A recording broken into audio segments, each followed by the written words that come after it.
yëmbagul en attendant bien entendu que ñuy wéyal waaw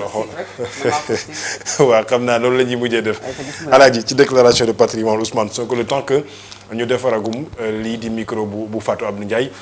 démb wax na ko ci lu leer bëgg na ñu fësal déclaration de ñu fësal patrimoine am. bon xam nga loolu lu wàll déjà amendement am na ci donc Ousmane Sonko noonu la mën a taxawee position boobu donc la mën a taxawee. et loolu la mus di taxawee aussi. ak lu mën di xew xam nga dañu xool xamuñu fenn fu ñu mën a taxale Ousmane Sonko ñu tëb dellu soit ci ay fonds xawma fonds politique xawma ban appellation lañ ko jox temps yële passé ci primature. am ministre bu dem ci benn débat di wax mais wax dëgg yàlla boo xoolee ñoom seen jaar-jaaru politique ak jaar-jaaru politique gu Ousmane Sonko du sax benn mais comme bëgg nañ ko def loi comme amendement wu PM pour que ñu fësal amu président assemblée nationale dafay xaw a paradoxal en fait parce que li coow li yëpp li ko sabab mooy bi ñu nee président Diomaye boo duggee booy dugg xam nañu li nga am mais booy génn dañu bëgg a xam li nga am loolu mooy coow li ah. alors jamono jooju ñu ngi demandé waat président assemblée nationale muy fësal amam comme ni ko président doon fësale président mu fësal na amam mais ba muy soog a falu mais xam nga fësal am mi parcours amul fenn commencé nga dawal nga ñaari at après dañuy xoolaat li nga am wala da ngay defaat beneen déclaration patrimoine boo demee bay génn donc loolu dafay xaw a poser problème gis nga li ëpp solo mooy que Ousmane Sonko wax na li mu am dencul ay milliards denc na ko au moins mu ngi jéem a essayer moom. di leeral li nga xam ne moom la am. mais y a des ministres yoo xamante ne bii ñooñu ñoo war a jiitu ci déclaration de patrimoine ay ministre budget finance yu mel noonu kenn war leen ciy jiitu. à plus forte raison tey Ousmane Sonko mu ngi wax somme bu ñu tegoon quelque part Sénégalais yi war ci am information yu jógee ci Cheikh Diba donc Sénégalais soxla nañu ay explications ci ñooñu nga xam ne dañu am une lourde responsabilité par rapport ak lu tënku ci keesu Sénégal président assemblée nationale bi nga xam ne moom moo jëkk a nekk premier ministre bu Sénégal bi ci nguuru Diomaye bu posé ay questions ci koo xam ne ministre la woon ci xaalis boo xam ne wax na leer njortu naa ne tey war nañu gën a baral jéego yi ci ñu def déclaration de patrimoine Ousmane Sonko nëbbuwul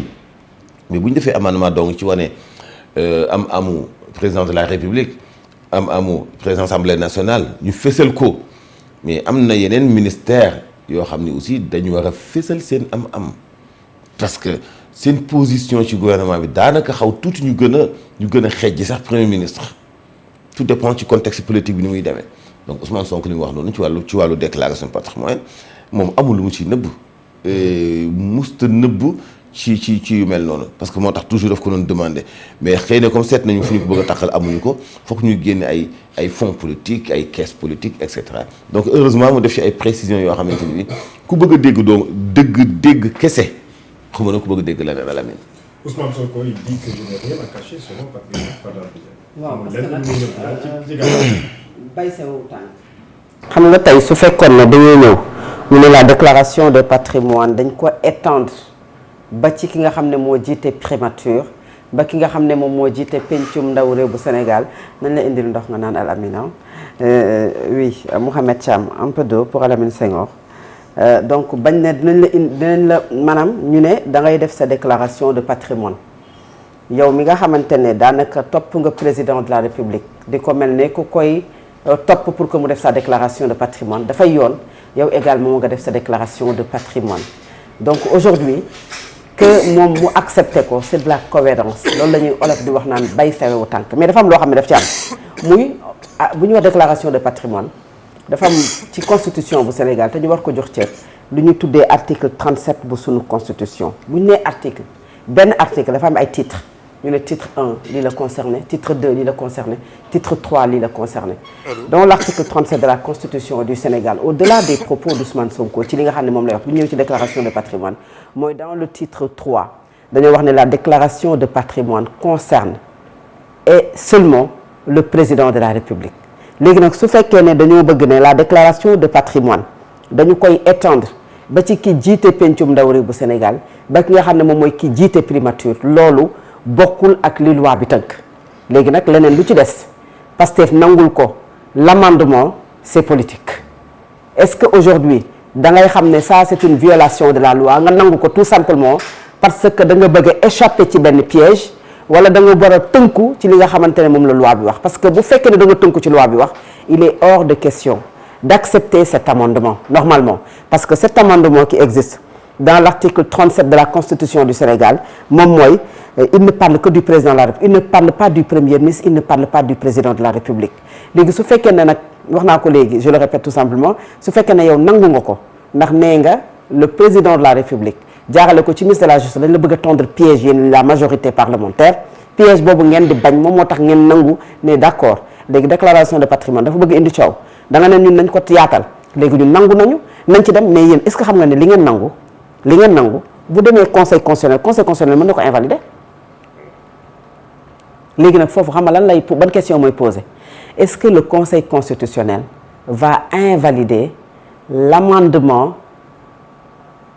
du président de la République yow nga nekk du côté de l'exécutif nga déposer sa amendement ba pare nga jël sa amendement yóbbu ko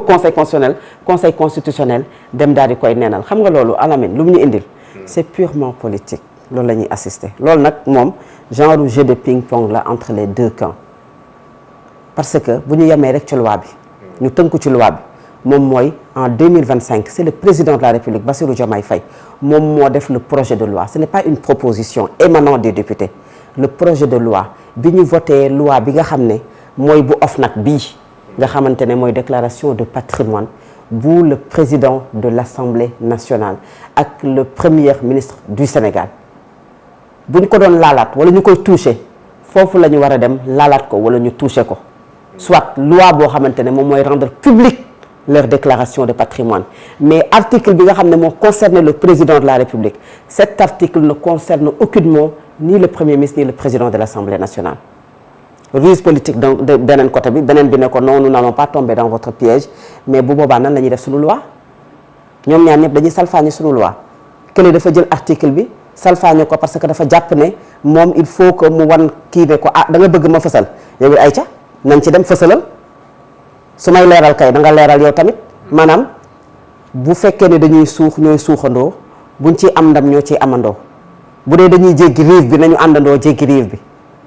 kenn ku ci nekk comme maanaam ñu tekk rek ñaar ñoo xamante ne dañuy foo ñu xam ne ça daf leen di gaañ kii na ko demal kii na ko yow aussi demal c'est comme ça keneen ki ne ko ah oui comme danga ma ciy woo te su ma bañee amaana nga jàpp ne sénégalais yépp à temps mooy ne leen ah il me pousse à faire ma déclaration de patrimoine mais regardez-le il refuse de le faire lui aussi man dama koy tegal loo xamante ne je vais lui dire oui je le ferai mais toi aussi tu vas le faire léegi ku ci nekk bañ a dugg ci sa piège moroom bañ ko def et la loi dans tout ça loi bi ki mu wax mooy le président de la République en son article 37 je le répète au titre 3 bu loolu noonu yëpp weesoo je pense que ne bu weesoo loolu noonu yëpp sénégalais yi dafa am yoo xam ne dañ ko bëgg muy transparence Alamine amul kenn koo xamante ne ki la jox quincaillerie wala mu jox la boutique sax bëgg na lu leer sa soxna boo ko joxee dépense bëgg nga mu tegal la lim la tegal mu leer la ne li nga ko jox dépense la kenn du joxe dépense su ñetti junni wala ñaari junni anyway nu mu mën ci toll nga xëy suba teel ñu tegal la loo xamante ne yow mii góor nga mais xam nga ne lii li nga joxe dépense matu ko parce que jëndaluñ la ko ci soo ko nangoo tey nangu ko suba di nga toog un jour boo xam ne doo ko nangu parce que tu vas être mécontent tu seras frustré loolu c'est juste un exemple terre à terre que je donne pour dire que ne lu mu ci mënti doon Sénégal bu ñu la ko joxee booy dugg war nañu ko xam sooy génn war nañu ko xam et surtout en commençant par qui par la personne que les Sénégalais ont élu maanaam dañ laa sànnil xob dañ la tabb président assemblée nationale sànni luñ ko xob de Ousmane Sonko dañ ko def député kenn tànn ko pour mu nekk président de l'Assemblée nationale ce sont les députés après ñoom ñoo def seen élection ñu daal di koy tànnee foofu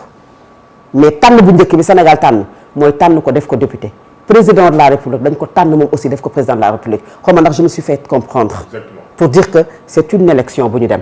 léegi nag ba ñu paree nag c'est une minorité parce que l'Assemblée nationale représente le peuple on peut dire même la majorité parce que ñu représente peuple mais ci seen biir ñoom ñoo voté mais li am solo mooy ki nga xamante ne dañ leen a defal élection tànn leen